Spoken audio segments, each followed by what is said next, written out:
Assalomu alaykum. Navbatdagi video darsimizda sizlar bilan primitiv hamda non-primitiv deymiz hamma referensmi. Ya'ni misol uchun primitiv hamda non-primitiv deb qolamiz. Shular haqida gaplashamiz. Kelinglar o'zi primitivga nimalar kiradi? Yozib chiqamiz.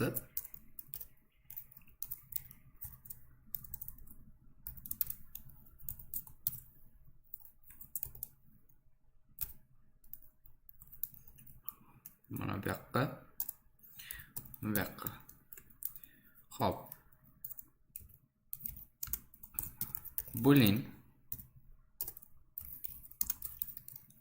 string number null undefined hamda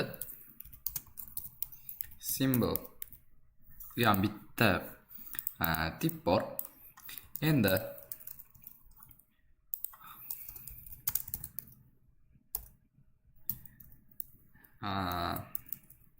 hozir buni o'chirib turamiz. Ya'ni yaxshiroq ko'rinish uchun bular non primitiv, ya'ni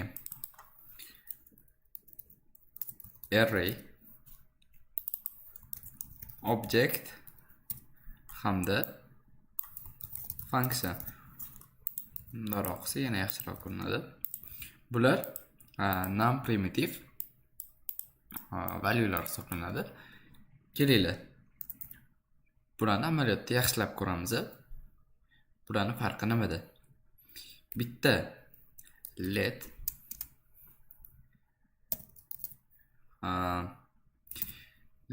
x barobar 10 deymiz. Let y barobar x ga teng deymiz.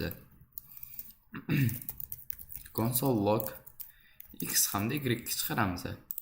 Hozir ikkalovida 10 chiqadi.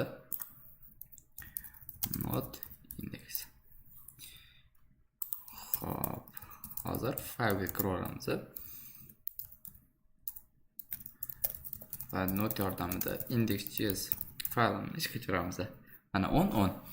Ya'ni hozir shuni bilib olishimiz kerakki, primitiv turlarda doim value nusxa qilib olinadi. Ya'ni x na qiymati y ga nusxa qilib yuklandi desa bo'ladi.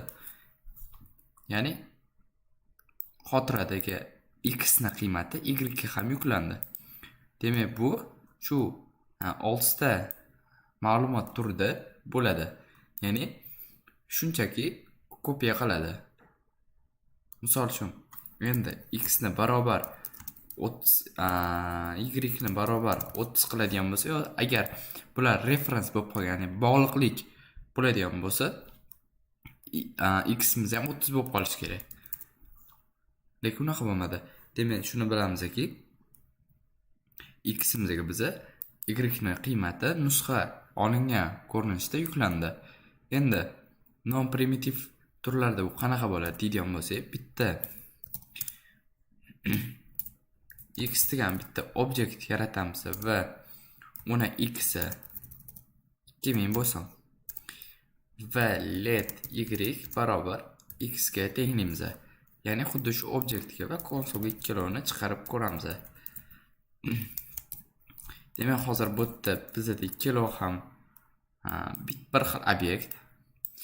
Endi non primitiv valuelarda misol uchun y ni x ni barobar 30 qiladigan bo'lsak, x da o'zgarib ketmaydi, chunki x ni qiymati y ga shunchaki nusxa olingan holatda o'tardi.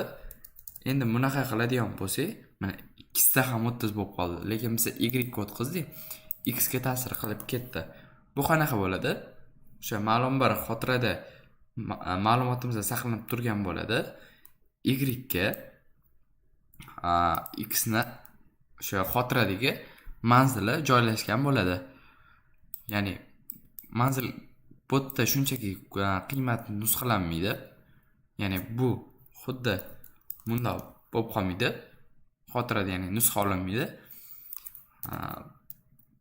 2x, ya'ni hex ko'rinishda, ammo xotirada saqlanib turadi. Shunda y-imizda hech qanaqa qiymat emas, x ni xotiradagi manzili saqlanib turadi.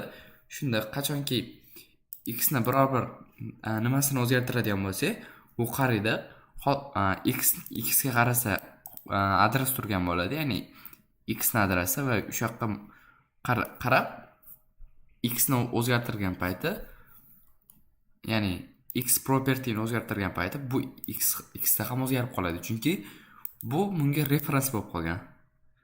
Pointer desa bo'ladimi? Ya'ni ko'rsatkich bo'lib qolgan. Yoki x ni 40 degan bo'lsa,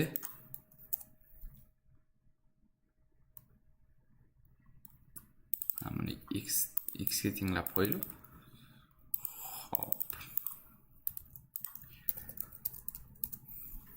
Mana 40. Ya'ni bu yerda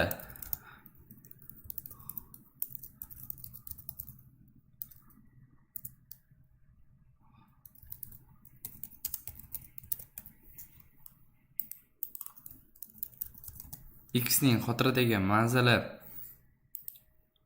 saqlanadi. Shunda qachonki x da o'zgarsa, shu ya'ni xotiradagi manziliga qarab turib o'zgaradi. Ya'ni reference bo'lib qolgan.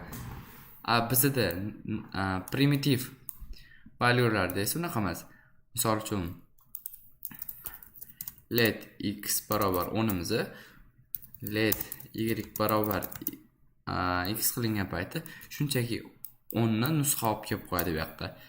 Bunda esa x ni operativkadagi manzilini olib kelinadi. Bugungi darsimizda shu primitiv hamda non primitiv turlar haqida o'rgandik. E'tiboringiz uchun rahmat.